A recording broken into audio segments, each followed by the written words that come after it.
السلام علیکم۔ آج ہمارا موضوع ہے چند اہم معروضی سوالات۔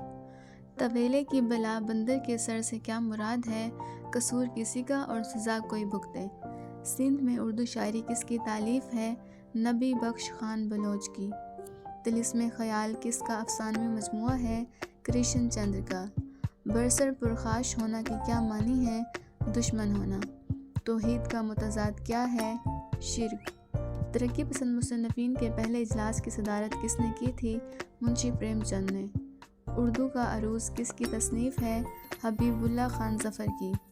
نکلے تیری تلاش میں کون سی صنف ادب سے تعلق رکھتا ہے؟ سفر نامہ سے۔ صحرا نورد کے خطوط کس کی کتاب ہے؟ مرزا ادیب کی۔ سر کے معنی کیا ہیں؟ تیز آندھی کا طوفان۔ بلاغت کے لیے ضروری شرط کیا ہے؟ عبارت میں باریک خیالات پیش کیے جائیں۔ اشتہا آور کا مترادف کیا ہے؟ بھوک تیز کرنے والی چیز۔